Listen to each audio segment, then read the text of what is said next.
Oke, kita mulai tentang orasi kedua, buku Saint Gregorius dari Nazianzus tentang orasi-orasi ya. Salah satunya ada orasi 2 dan ini penjelasannya.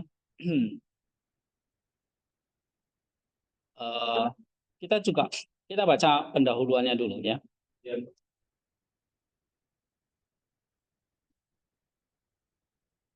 Nanti bukunya saya kasih sama kalian.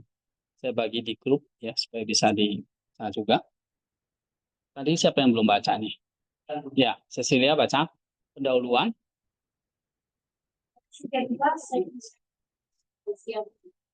Dan yang dikenal luas sebagai Apologus de kebenaran atas kelalaiannya lebih dari sekedar dokumen pribadi menjelaskan keengganan seorang uskup untuk menduduki jabatannya di Sasema. Jadi ini dikenal dengan orasi 2 itu dikenal dengan apologeticus de fuga sua. Jadi dia membela atas pelariannya. Ya, ini Gregorius mau ditabis jadi seorang uskup di Sasema tapi dia nggak mau. Ya, mirip dengan Chrysostom gitu ya. Terus tulis setelah ini diputuskan secara paksa oleh seorang panitia Basil Agung. Nah ini beda Basil dengan yang Basilnya Chrysostomos ya. Ya ini Saint Basilius Agung, Bapak Gereja dari Kapadokia. Ini dia tulis setelah dia sudah ditapis secara paksa tapi. Oke, terus? Orasi ini secara substansial merupakan salah teologis fundamental tentang hakikat kebaikan dan keputusan yang diungkapkan melalui pergumulan eksistensial Gregorius sendiri. Bahkan sekitar tahun 360 Masehi, karya ini menjadi salah satu pilar pemikiran patristik mengenai panggilan rohani. Formal kepemimpinan gerejawi dan interaksi kompleks antara kehendak manusia dan kehendak Tuhan. Iya, risalah ini atau orasi ini berbicara tentang apa artinya panggilan rohani atau jadi pemimpin rohani. Ya, bagaimana kita memimpin gereja dan bagaimana menangani gitu ya berbagai macam pergumulan-pergumulan rohani seperti kehendak manusia dan sebagainya dengan kehendak ilahi. Oke, terus? Inti dari orasi adalah eksplorasi mendalam Gregorius dan antropologi spiritual yang memandang manusia sebagai medan perang batin di mana hukum dosa terus-menerus memerangi gambar kerajaan Allah. Yang menolak dualisme ekstrem yang menggunakan materi, sebaliknya menekankan bahwa tubuh meskipun rapuh dan fana adalah alat kebenaran yang harus ditentukan bagi tujuan ilahi. Perang rohani dalam pandangan Gregorius bukanlah konflik eksternal, melainkan pergumulan internal yang intens melawan tim muslihat iblis yang menyamak sebagai rasionalisasi dosa dan ambisi pribadi. Disinilah letak relevansi awali orasi ini yang berbicara kepada setiap jiwa yang bergumul dengan godaan dan mencari kemurnian diri. Iya, ini bahas tentang antropologi spiritual ya, bahas berbagai macam perang batin antara hukum dosa dan gambar kerajaan Allah. Oke, terus Gregorius sangat retoris menggunakan narasi dengan eksegesis ya dan lain. Menggunakan tokoh-tokoh perjanjian lama seperti Musa, Yunus, Eli, dan Daud bukan sekedar sebagai contoh moral, melainkan sebagai tipe dan anti-tipe yang menyerangi beban dan prasyarat pelayanan rohani. Misalnya, pelarian Yunus diinterpretasikan bukan sebagai pembangunan sederhana, melainkan sebagai keputusasaan progresif yang secara misterius menunjuk pada kematian dan membangkitkan Kristus. Kebangkitan Kristus. Terus demikian pula persyaratan fisik bagi imam perjanjian lama dikaitkan sebagai simbol integritas yang tak tergoyahkan. Karena lebih analisis mendalam terhadap keputusan liturgis dan simbolisme bait suci, Gregorius menegaskan bahwa pelayanan sakramen dan kepentingan bebas membentuk tingkat kesucian dan penyerahan diri yang absolut yang melampaui formalitas. Iya, jadi sama seperti Chrysostom ya. Jadi seorang pemimpin imamat itu menuntut tingkat sucian dan penyerahan diri yang absolut, jauh melampaui formalitas spiritual. Terus? Akhirnya, dan profetis bagi setiap individu yang merasa terpanggil kepercayaan, khususnya dalam posisi kepemimpinan.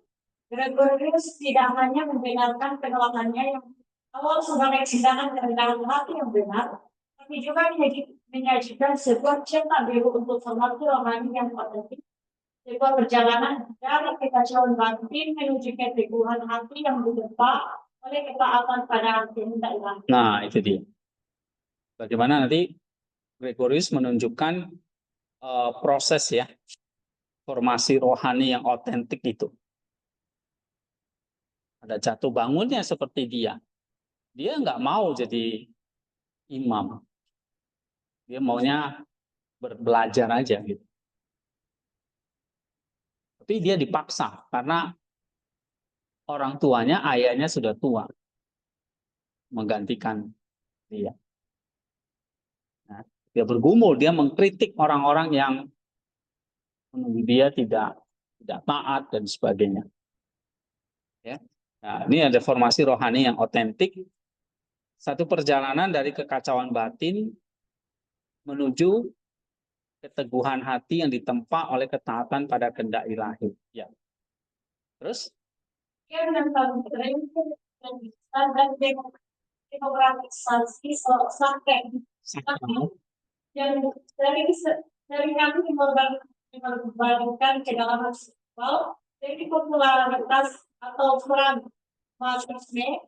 Oleh karena itu orang seperti tetap menjadi teks yang krusial bagi setiap teologi pastoral, tingkat kepemimpinan dan spiritual Kristen. Mengajak pembaca untuk merenungkan dengan segala kerendahan hati dan ketakutan apa artinya menjadi wadah bagi anak di dunia. Iya. Oke, sekarang kita baca pengantarnya dulu ya, orasi 2. Coba, Setiaman gantian.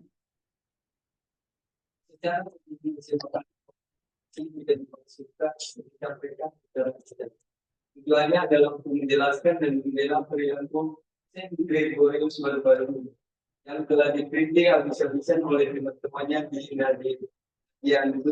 Iya, dia dikritik karena dia dianggap membangkang ayahnya gitu ya.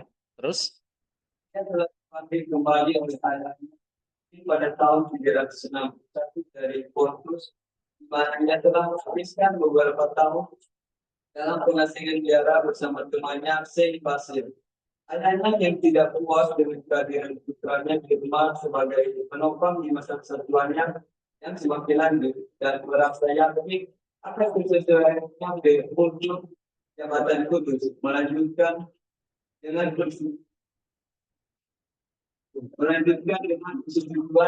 yang dinyatakan.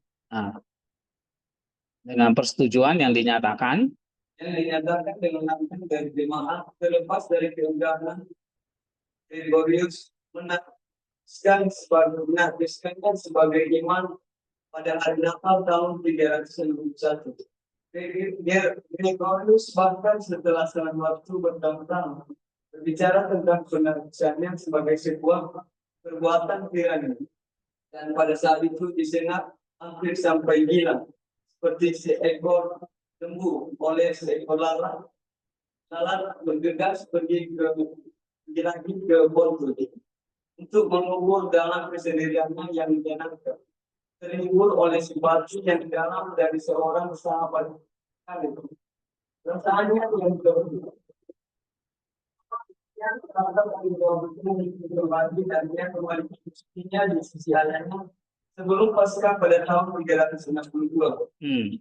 Pada hari Paskah, dia menyampaikan orasi pertamanya di hadapan jemaat yang sedikit sekali hadir, yang menandakan ketidaksenangan masyarakat yang hidup sebenarnya perilakunya.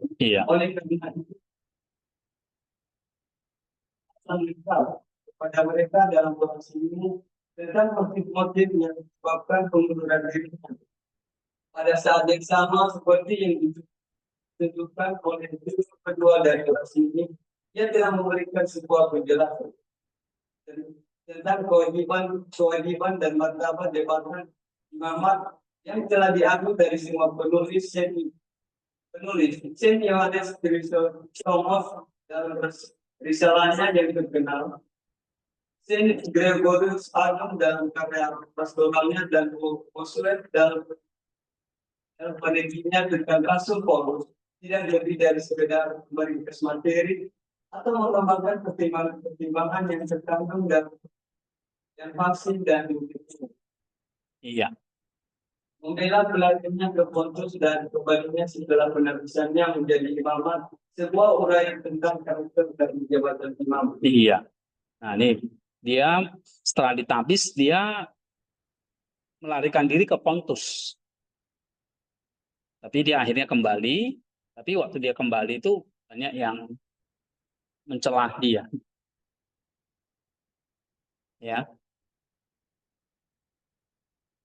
Gregorius sebetulnya nggak mau dia ditapis jadi seorang imam. Tapi dia dipaksa oleh orang tuanya. Ya, mungkin kalian di sini juga merasa begitu ya. Gak ada pilihan lain, ya udah saya mau jadi pendeta daripada jadi penjahat. Oke. Ya. Nah, mungkin ini menyentuh sisi kita ya, pergumulan kita juga tentang apa sih ya jabatan imamat itu sebetulnya, dan kenapa saya mau atau tanda petik mungkin terpaksa atau tidak ada pilihan lain untuk menjadi seorang imam. Nah, di sini dia membela pelariannya ke Pontus. Gregorius itu lebih suka menyendiri, jadi biarawan. Ya, lebih suka dia belajar, berdoa, begitu ya, daripada harus melayani umat, gitu. Nah, waktu dia kembali dan dia khotbah pada tahun 362, sepi, ya. Itu pasca biasanya rame, malah sepi karena jemaat tidak respect sama dia. Nah, orasi 2 ini hadir untuk membela dirinya. Kenapa kok dia melarikan diri? Ya, dia kasih tahu jabatan imamat itu seperti apa dan bagaimana sulitnya. Oke, nah ini kan ada font yang berbeda, tulisan yang berbeda, ini penjelasannya ya.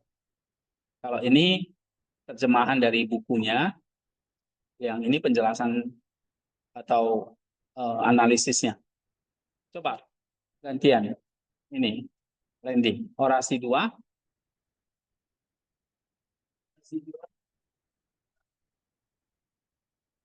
Siapa? Hermawan boleh lah. Randy bengong-bengong aja. Saint, bacanya Santo atau Saint Gregorius. Dan yang Yesus ditulis bukan sampai berbagai upah untuk membela perbuatan dan perilaku seperti yang baru-baru ini dikritik oleh teman-temannya di Nazianzus pada tahun 336.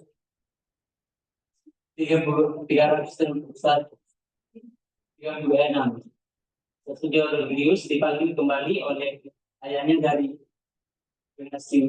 pengasingan monastik dan di Pontus, di mana ia telah menghabiskan beberapa tahun bersama temannya. Hasil ayahnya kembali lanjut usia menginginkan putranya sebagai penumpang dan merasa yakin akan kesesuaiannya. Untuk jabatan yang kudus, putranya sebagai penumpang dan merasa yakin akan kesesuaiannya untuk jabatan yang kudus. Akhirnya, dengan bisikan Gregorius sebagai iman pada hari Natal tahun 361. Meskipun ada keengganan dari Gregorius sendiri. Iya. Jadi ditapis tahun 361. Oke. Coba lagi setelah penabisan. Penabisan yang tidak merasa tegang dan terdesak oleh situasi yang dianggapnya sebagai perbuatan di tirani, paksaan gitu ya.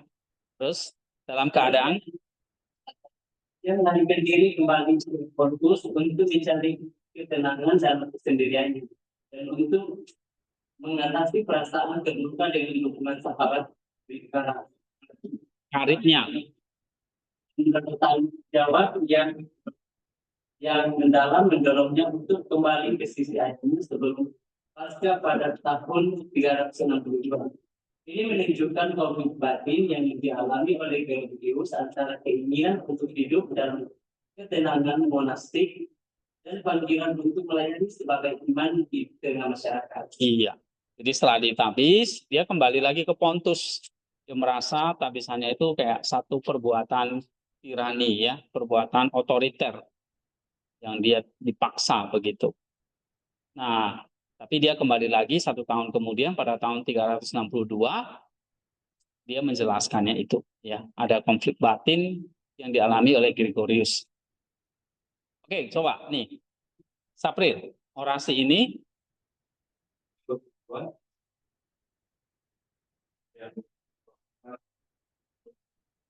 diri Gregorius dan untuk membela perbuatan.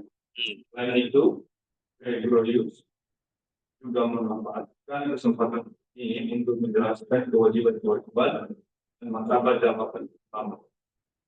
Ia ingin menegaskan bahwa perbuatan dan karyanya bukanlah bentuk pengabdian terhadap tanggung jawab, melainkan sebuah upaya untuk mencari kekuatan spiritual dan aman sebelum kembali ke jalan tugas. iya. Terus Gregorius kan ini siapan spiritual dan aman, tapi dalam menjalankan tugas-tugas imamat yang percaya bahwa jabatan imamat bukan hanya tentang menjalankan tugas-tugas keagamaan, tapi juga tentang memiliki integritas, ritual yang kuat dan siapkan untuk menghadapi tantangan. Gregorius. Melihat pelariannya ke bentuk sebagai cara untuk memperkuat dari dirinya dalam ritual sehingga dia dapat melakukan. Iya, terus Melalui operasi dua ini, Gregorius juga memberikan signifikan ada pemahaman tentang jabatan imamat. iya. Jadi dia memberitahu kita ya tentang apa itu jabatan imamat. Tentang jabatan imamat itu bukan tugas keagamaan saja, tapi satu integritas spiritual yang harus kita miliki. Ya, makanya di sini dia menyoroti pentingnya moralitas, spiritualitas dalam kehidupan seorang imam, serta tanggung jawab besar yang menyertainya. Nah, ini seperti tadi buku ini ya, On the Priesthood ini. Oke, karya ini menjadi referensi penting ya bagi para teolog dan pemimpin gereja lainnya seperti Saint Yohanes Chrysostomos, ya, Gregorius Agung, dan bahkan tokoh-tokoh kemudian seperti Bossuet yang merujuk dan mengembangkan pertimbangan-pertimbangan yang terkandung dalam tulisan Gregorius ya, tahun 361. Jadi ini ditulis dulu, baru tulisan Chrysostomos itu. Ini lebih tua tulisannya. Ya, ditulis sekitar abad ke-4. Tadi Chrysostomos itu akhir abad ke-4 yang menjelang abad ke-5 ya. Oke, coba baca nih. Marina, orasi 2. Yesus adalah yang dalam sekaligus menjelaskan tentang pentingnya siapa kesimpangan batin yang menjalankan tugas. Gregorius menunjukkan bahwa konflik batin dan pengorbanan pribadi adalah bagian dari panggilan hidup yang besar, dan bahwa pelayanan yang efektif memerlukan integritas dan dedikasi yang kuat. Karena ini mengajarkan kita tentang konfliktivitas, panggilan hidup, dan pentingnya kesiapan spiritual dalam melayani dengan dedikasi dan Iya. Jadi nanti kamu akan lihat bagaimana Gregorius itu menjelaskan kompleksitas panggilan hidup ya sebagai seorang imam dan pentingnya persiapan spiritual dalam melayani yang penuh kasih dan dedikasi. Oke, sekarang poin 1, baca lagi Marina. Aku Saya dijelaskan dan aku mengerti di dalam jalan yang berdoa kepada biarlah namun yang paling berdoa atau lebih tepatnya biarlah dia yang telah berfirman dari Daud dan bahkan sampai sekarang masih menunjukkan dari dia karena memang urutan terbaik untuk memulai setiap ucapan dan perbuatan adalah dimulai dari Tuhan dan berakhir di dalam itu. Ini sebabnya baik untuk menciptakan dan menunjukkan saya yang semula yang menguasai lebih jauh dan menjauh dari kalian di beberapa waktu yang mungkin dan selama bagi mereka yang menginginkan saya atau karena kelembutan dan perubahan pikiran saat ini yang menguasai menyerahkan diri saya kembali kepada kalian, orang dapat berpikir dan berbicara dengan cara yang berbeda sesuai dengan kebencian atau kasih yang melakukan di sini terhadap saya. Satu sisi menolak kebebasan saya dalam hukuman yang diberikan, sisi lain memberikan saya sambutan dan aman. Nah, jadi di situ kamu udah paham ya. Ya, bagaimana dia mengaku dengan jujur, dia berontak, dia pengecut, dia pergi menjauh dari jemaat ya, padahal dia udah ditabis gitu. Dia malah pergi ke Pontus untuk membiara begitu. Ya. Nah, dia jujur mengakui. Terus karena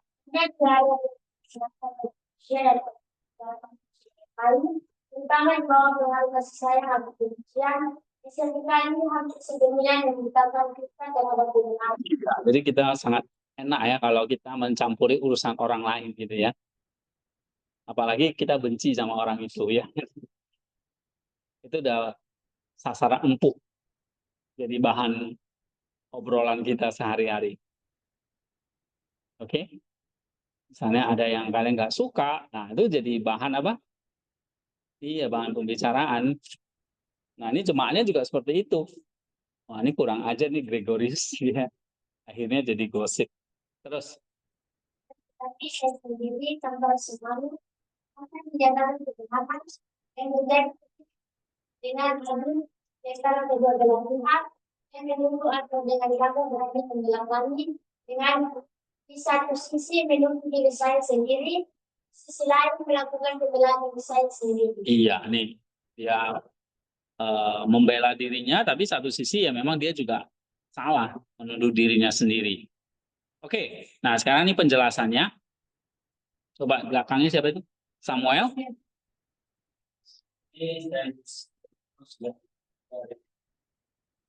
Nah, Zianjus.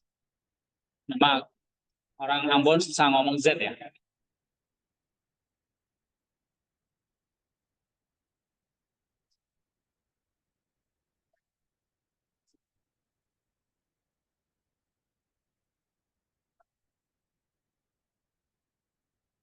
Iya.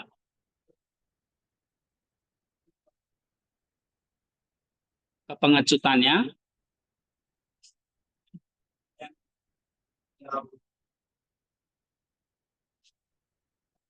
Ini yang cowok-cowok bacanya ada nggak lancar ini cowok-cowok ini semua. Hah?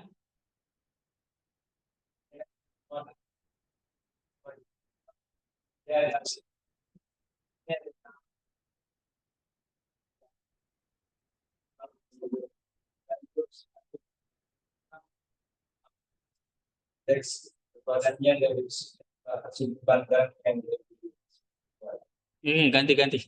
Delon. Gregorius.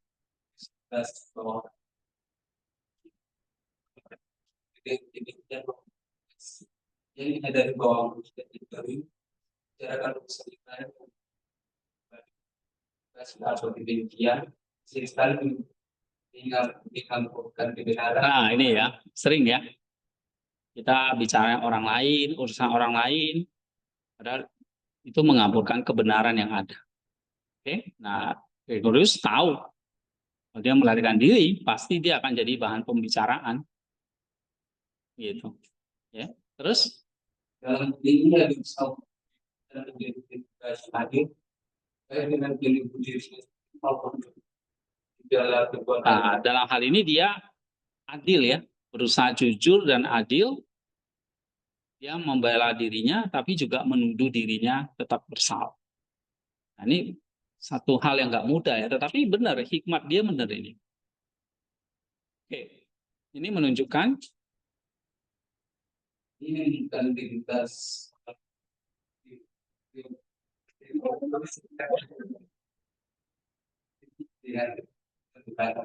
Gregorius. Ya.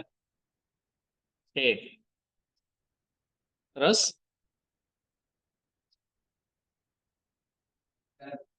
Gregorius mengakui bahwa dia telah melakukan kita diwakili dengan berat pengecut bertindak pengecut. Ah, kamu pun sama aja. Tober.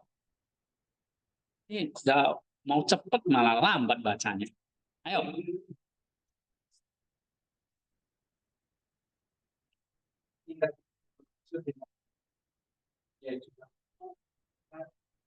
menyebutkan hati yang buatnya kembali. Kepada Tuhan yang soal menjadi pusat dari perbuatan. Pengakuan ini penting dan menunjukkan bahwa Gregorius tidak hanya menunjukkan dirinya sebagai Tuhan, Korban keadaan karena dia dipaksa kan, tapi juga apa? juga sebagai sesuatu Iya. Belum melihat. yang berjemaat sebagai sesuatu bentuk kekuatan dan upaya untuk Nah, dia akhirnya kembali. Nah, inilah momen dia untuk menunjukkan dia berubah. Ya, dan memperbaiki hubungan dia dengan jemaatnya. Oke, paham ya? Kalau ada yang nggak ngerti, tanya loh. Pak, saya nggak ngerti yang bagian ini misalnya ya. Oke, sampai di sini ada pertanyaan nggak? Paham nggak ini? Oke, terus baca lagi. Gregorius. Penengah.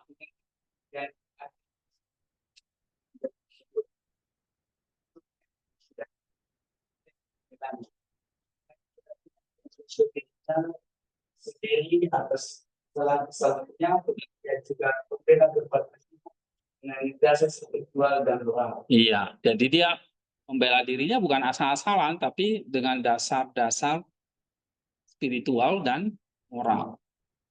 Oke, ini dia ada alasan kenapa dia melarikan diri gitu. Terus Ini mencerminkan prinsip keadilan yang itu tidak banyak pada kebenaran dan kejujuran menjadi dasar dan dalam menyelesaikan konflik. Kedekatan ini menunjukkan kematangan spiritual dan kebijaksanaan Gregorius dalam menghadapi etik dan komunikasi. iya, satu sisi dia jujur, benar. Nah, inilah menjadi dasar dalam menyelesaikan masalah dia. Ya, dan ini menunjukkan dia punya spiritual dan kebijaksanaan yang matang dalam menghadapi kritik dari jemaatnya dan penilaian-penilaian orang lain ya. Yang kadang mengaburkan kebenaran. Orang hanya simply, oh ini kabur nih, nah, gitu. Padahal dia nggak ngerti secara keseluruhannya bagaimana. Ayo, poin ini. Poin ini tentang kejadian pada Tuhan, kemampuan manusia dan berpikir keadilan dan kebenaran. Gregorius menunjukkan integritas dan moral dan perbuatannya serta menegakkan Penekanan pada Tuhan dan hubungan spiritual dengan Tuhan sebagai pusat dari segala kehidupan dan perbuatan. Analisis ini mengungkapkan kompleksitas kedalaman spiritual Gregorius dan pentingnya keteguhan dan kesetiaan pada panggilan ilahi dalam kehidupan sebagai pemimpin. iya. Oke. Poin satu ini atau analisis nanti kita akan belajar kompleksitas ya perjalanan spiritual Gregorius. Pemikiran-pemikiran itu sangat brilian ya. Banyak pemimpin rohani sekarang yang nggak tahu. Mungkin pendetamu nggak pernah belajar ini. Dan yakin saya 100%. Gregorius Nazianzus. Tanya, kenal nggak? Iya. Nanti kamu ajarin pendetamu di sana. Ya, tahu tentang pentingnya panggilan ilahi dan kehidupan seorang pemimpin. Oke, poin yang kedua. Nih, Elisama.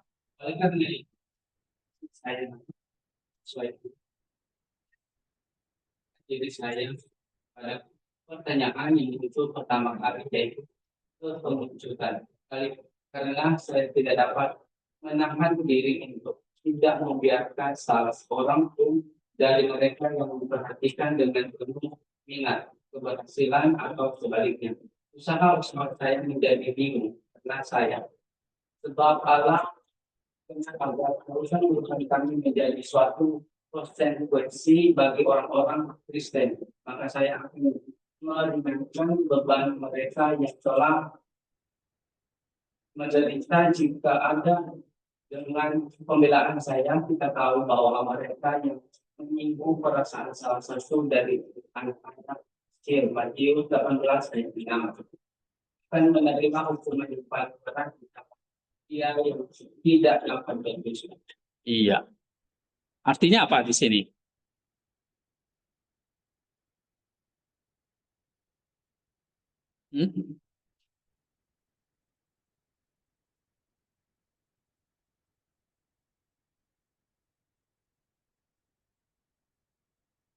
Apa yang kalian tangkap? Dia dituduh pengecut. Ya kan? Ya. Ini kritik pertama nih sama dia. Seorang yang pengecut. Tahu di situ dikatakan apa? Tidak bisa menahan diri. Ya kan? Ya. Nah, belum mulai sudah kabur, sudah meninggalkan tanggung jawabnya. Itu seorang pengecut. Nah, maksudnya begini, coba baca ini. Gregorius membahas Tuhan ya, dan dia menanggapi dengan sangat serius. Dia menyadari bahwa perbuatannya baik dan dianggap sukses maupun kurang berhasil. Dia mati dengan penuh minat oleh orang-orang Kristen. Kita tuh kayak imam itu kayak ikan di akuarium gitu, yang bisa dilihat apapun gerakannya atas ke bawah, ya, seperti ikan yang di akuarium itu diamati. Nah, ini Gregorius bilang ya, diamati dengan penuh minat oleh orang-orang Kristen. Terus ini menunjukkan betapa besar akan yang ia rasakan. Sehingga dia merasa tertekan, ada harapan yang begitu besar. Terus dia juga mungkin masih sudah bekerja di kampus.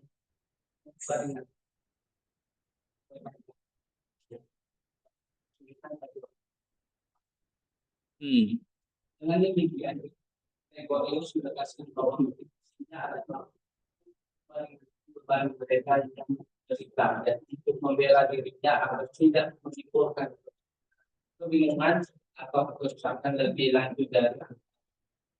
Iya, dia merasa dirinya lemah atau rentan terhadap jabatan ini. Jadi lebih baik saya mengundurkan atau menarik diri gitu, supaya saya tidak menimbulkan kebingungan atau kerusakan yang lebih lanjut di dalam gereja itu. Karena saya belum siap kan, saya kan dipaksa gitu. Nah, dia ambil dari Matius 18 ayat 6. Ini memperingatkan tentang hukuman berat bagi mereka yang menyebabkan kesulitan bagi orang-orang yang lemah atau rentan. Nah, itu salah satu pembelaan dia ya. Dia adalah orang yang lemah dan rentan. Tapi terus Gregorius coba menggunakan untuk perbuatan diambilnya bukan karena pengecutan, tetapi karena tanggung jawab dan bertanggung jawab Tuhan. Iya, dia bilang saya menyikir itu bukan karena saya pengecut, Tapi ini tanggung jawab dan rasa takut akan Tuhan. Terus, Itu adalah kekuatan yang sangat efektif yang disebut dengan pertimbangan, berarti kompleksitas emosional dan spiritual yang terlibat dalam setiap keputusan yang diambil. Dengan demikian kita dapat melihat bahwa mereka meningkatkan tanggung jawab moral dan spiritual dalam setiap perbuatan serta kepentingan kejujuran dan penilaian diri yang kritis dan menghadapi kritik dan tuduhan dari orang lain. iya. Ini kita lihat Gregorius menekankan tanggung jawab moral dan spiritual yang diembannya. Dia jujur dan dia menilai dirinya kritis. Ya. Sehingga dia merasa dirinya belum bisa nih. Dia masih perlu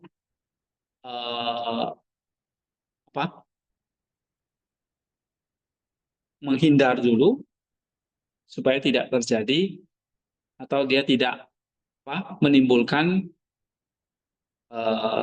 satu kebingungan atau kerusakan di gerejanya. Jadi kalau salah satu gereja itu jadi rusak itu ya gara-gara pemimpinnya nggak becus, ya kan? Misalnya tersinggung atau dia tidak bisa menerima kritikan dan sebagainya. Nah, inilah yang justru menyebabkan ketidakharmonisan. Nah, Gregorius menyadari sehingga dia menyingkir dulu. Ya.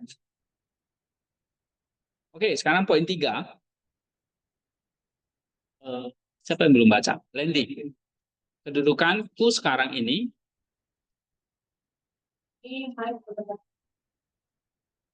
baik, bukan karena banyak pengalaman dan mudik dan amuan, dan bukan pula karena aku memegahkan diri.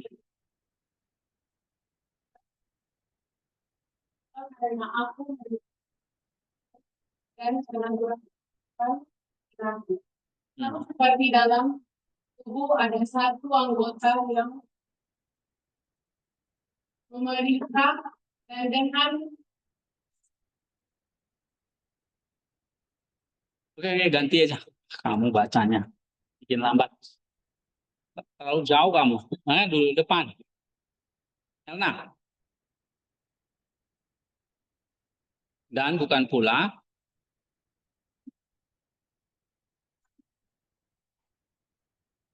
kalau seperti dalam tubuh ada satu anggota yang memerintah dan dengan lain yang dan anggota selalu memerintah dan tubuh. Ini kan juga dalam jemaat awal dalam menetapkan baik itu suatu hukum bersamaan yang berarti ada suatu tatanan berdasarkan jasa maupun dengan hukum dan peliharaan yang olehnya yang telah bersama semua orang supaya mereka menerima perlakuan demikian itu kepada ketimbalaan dan pemerintahan dan dibimbing oleh perkataan dan perbuatan di dalam tugas mereka. Sementara mulai menjalani di kalangan kepala dan pengajar kerja khusus 4 dan 11 menyempurnakan jemaat, yaitu mereka yang memaksudkan yang melebihi kebanyakan orang dalam hal kebajikan dan kedekatan dengan Allah, yang melakukan fungsi jiwa di dalam tubuh dan roh di dalam jiwa, supaya keduanya menjadi satu kesatuan yang erat dan baru. Sehingga sekalipun ada kekurangan kebajikan, namun sama seperti anggota-anggota keduanya menjadi satu kesatuan yang utuh dan dirajut oleh Roh Kudus, sehingga menjadi satu tubuh yang sempurna. Sungguh-sungguh layak untuk Kristus menghadapkan kepala kita. Efesus 4 dan 15. Nah, ini penjelasan yang kedua nih. Maksudnya apa di sini?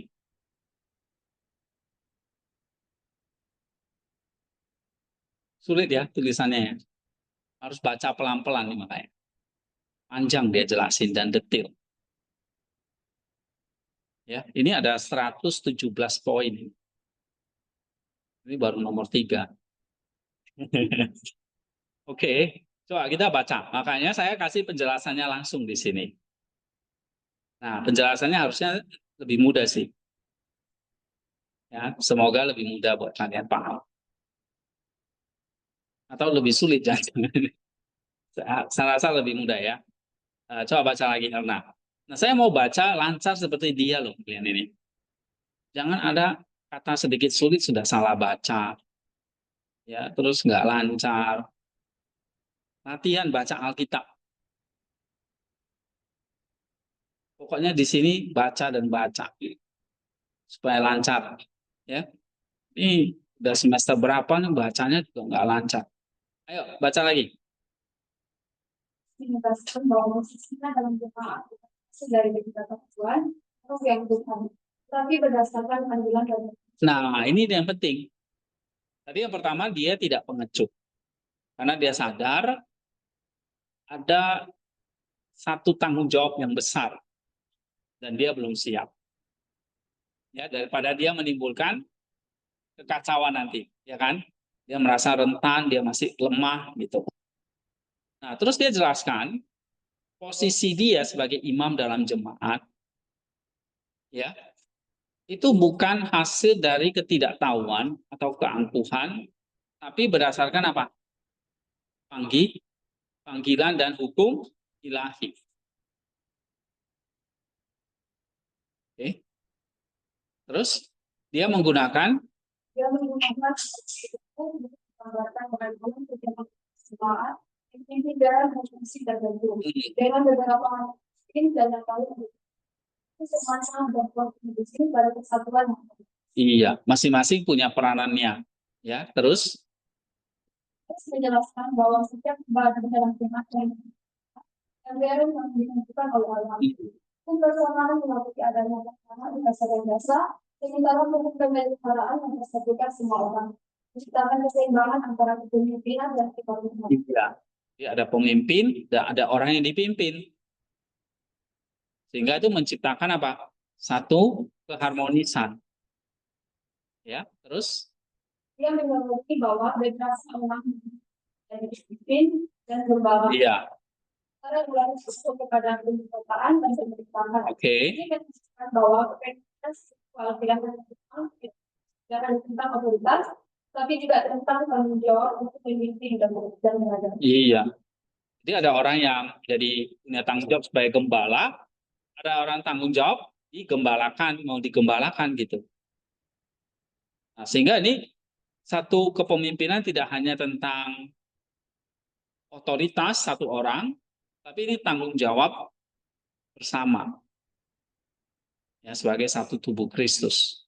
Terus Gregorius menyatakan bahwa murid memiliki kebajikan dan kedekatan dengan Allah, memiliki peran penting dalam jemaat. nah, ini dia. Terus Jadi dalam bagaimana kedua, memimpin tubuh.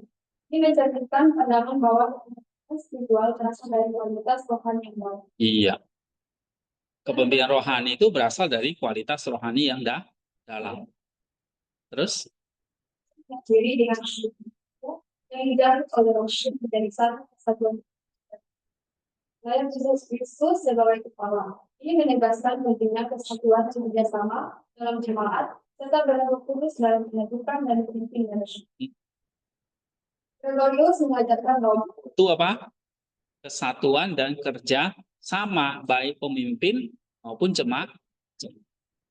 Karena ini dijahit seperti tubuh yang disatukan oleh Roh Kudus.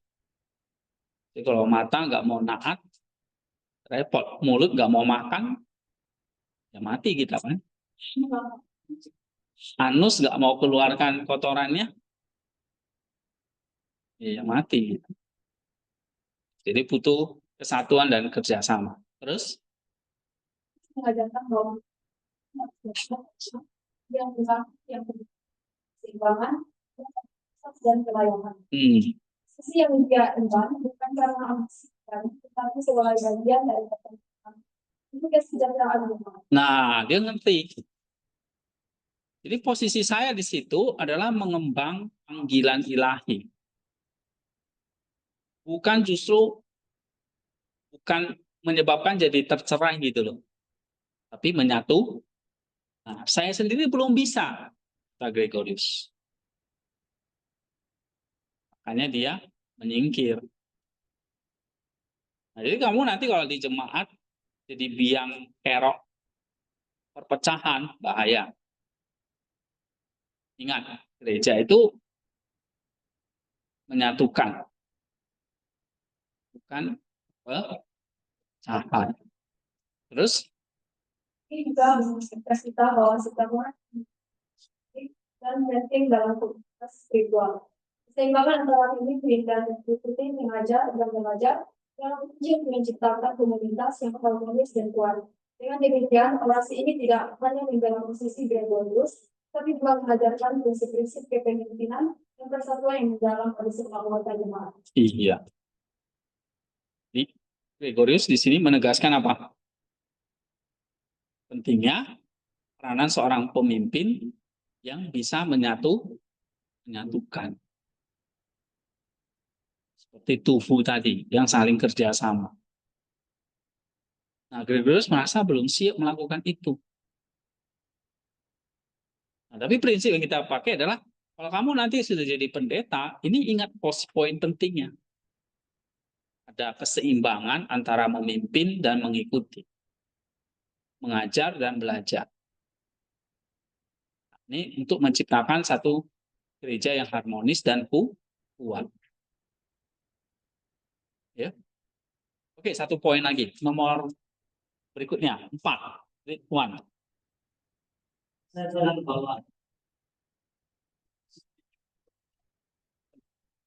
baik bagi makhluk lain atau manusia tidak artinya dalam bagi manusia dalam derajat tertinggi karena kepentingan yang dipertontonkan dalam keseimbangan yang lebih besar. Dan itu adalah hal yang besar bagi mereka.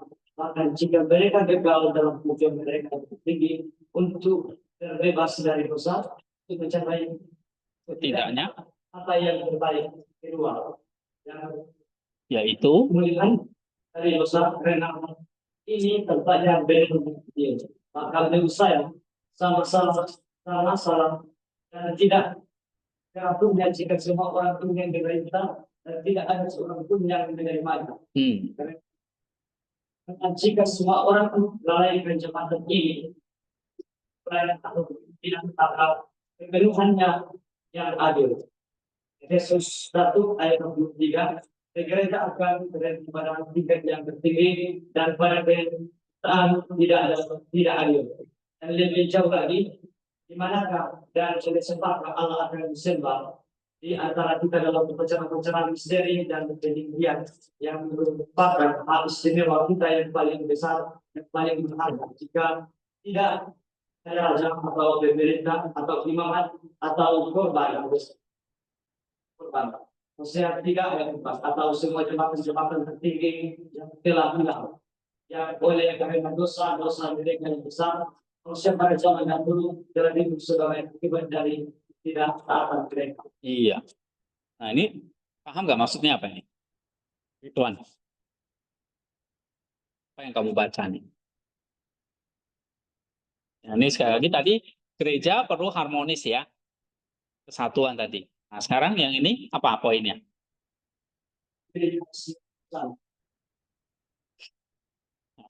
Apa maksud? Ini menegaskan bahwa gereja itu harus apa? Iya, tertib. Dan, nah ini, ada contekannya di bawah. Pentingnya ketertiban dan aturan dalam struktur gereja. Dapat nggak poinnya ini? Oke, kenapa ini penting ya? Baca lagi, Ridwan. Terus ibadah tentunya tidak kecuali tidak pernah jadi karena di Iya. Jadi kalau jemaat ini ribut, ya, apa tadi, mengkritik dan sebagainya, ini bisa menimbulkan apa? Iya. Nah, nanti di sini komunitas ini ya, tiba-tiba ada ngomong sesuatu yang nggak enak gitu ya, apalagi ngomongin saya misalnya gitu. Wah, itu akan menimbulkan apa? Oh, iya, kamu kalau sama Pak Hendy ini ya, Yang baik sih nggak apa-apa ya. Apalagi ini yang nggak benar misalnya. Nah, ini anak tuh nggak satu, kasihan loh. Kalau sama Pak Endi kamu siap-siap dihajar nanti. Bisa dipaksa minum racun nih. Wah, gitu udah takut nih Margareta kan. Jadi dia udah kencing-kencing nanti di kelas. Jadi, akhirnya apa? Tidak tertib. Sama seperti jemaat tadi. Dia ngomongin si Gregorius apa? Pasti yang tidak baik kan? Nah, itu akan menimbulkan apa? Kekacauan. Itu poin dia masuk di sini ya. Terus Dia menjadi dia ingat kalau dosa. iya. Terus Terus dan argumen bahwa ibadah dan aturan adalah dari berbagai keberlangsungan dan kemakmuran manusia yang membandingkan ketertiban dalam masyarakat manusia dengan dunia mencintai menekankan bahwa manusia memiliki tanggung jawab yang lebih besar. Terus menekankan bahwa jika semua orang ingin memerintah dan tidak ada yang mau tunduk atau melayani, maka tatanan dalam gereja akan runtuh. iya. Ini menunjukkan kepada Kristus tentang pentingnya peran masing-masing pribadi dalam menjaga keseimbangan dan kestabilan jemaat. Iya. Terus Bagi komunis meskipun tujuan ini manusia adalah untuk terbebas dari dosa, kemudian dari dosa adalah yang terbaik kedua. Ini mencerminkan pandangan bahwa bahkan jika manusia tidak sempurna, mereka terus berupaya untuk memperbaiki diri dan memulihkan hubungan mereka dengan Tuhan. iya, walaupun saya tidak sempurna ini misalnya. Kamu juga tidak sempurna. Tapi kebaikan yang tertuduh adalah kita mau memperbaiki diri dan memulihkan hubungan. Dia katakan sama jemaat, iya saya salah. Tapi kamu juga kalau menimbulkan kekacauan juga salah. Jadi meremehkan, mengkritik, itu bisa menimbulkan kekacauan. Nah, jadi dua-dua harus saling memperbaiki diri. Jemaatnya mengkritik harus stop. Saya ya nggak boleh pengecut lagi gitu. Itu maksud dia, paham nggak? Ya, jadi kalau kamu baca penjelasan ini kan lebih mudah kan daripada yang tulisan aslinya. Oke, lanjut. Pimpinan gereja tidak akan berdiri. Iya, jadi kalau ini nggak jalan nih ya, kepemimpinan nggak jalan, maka gereja akan berhenti dan tidak lagi adil. Terus? Dia mengaitkan dengan debatan di dalam gereja. Sikap bahwa Allah suka dengan Tuhan. Terus mengajarkan bahwa ketertiban dan aturan adalah kunci untuk mencapai keseimbangan dan keadilan dalam gereja dan masyarakat. Iya. Begitu juga misalnya komunitas, seperti katakanlah di sekolah ini. Ketertiban dan aturan. Ini kunci untuk mencapai keseimbangan dan keadilan dalam gereja. Oke, itu ya. Terus. Pemimpinan dan pelayanan. Pemimpin dan pelayanan. Terus? Yang setiap orang Iya. ini adalah mungkin untuk memahami dan menerima kebenaran mereka serta untuk selalu berusaha memperbaiki diri meskipun tidak mencapai. Harus memperbaiki diri walaupun nggak bisa sempurna. Seperti Gregorius, dia tahu dia tidak sempurna, tapi dia mau memperbaiki diri. Begitu juga dengan jemaat yang mengkritiknya, harus juga menjaga kesatuan. Terus? Lalu koreksi tidak berikan Tuhan yang di dalam tentang pentingnya ketertiban, pimpinan dan kemuliaan spiritual. Itu adalah sebuah ajaran bagi semua orang untuk menghargai dan mendukung struktur yang telah ditetapkan oleh Tuhan untuk kesejahteraan bersama. Iya. Nah, ini 4 poin contohnya. Bagus nggak tulisan dia? Bagus ya? Ketika dijelaskan. Iya. Sudah. Ya, nanti saya jelasin ya. Tugas kamu baca. Baca aja poin 5 dan seterusnya. Rabu depan kita ketemu lagi. Oke? Oh ya, study tour ya. Oke. Kalau gitu besok lah.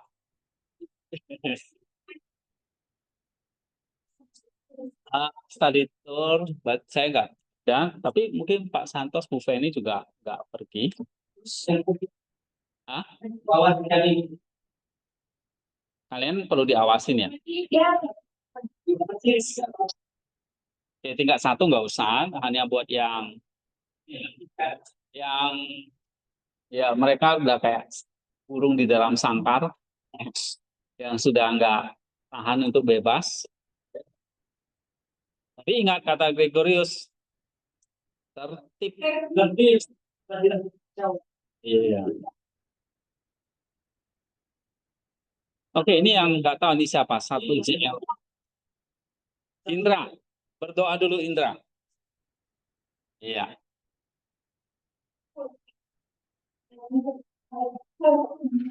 Mari kita bersatu dalam doa.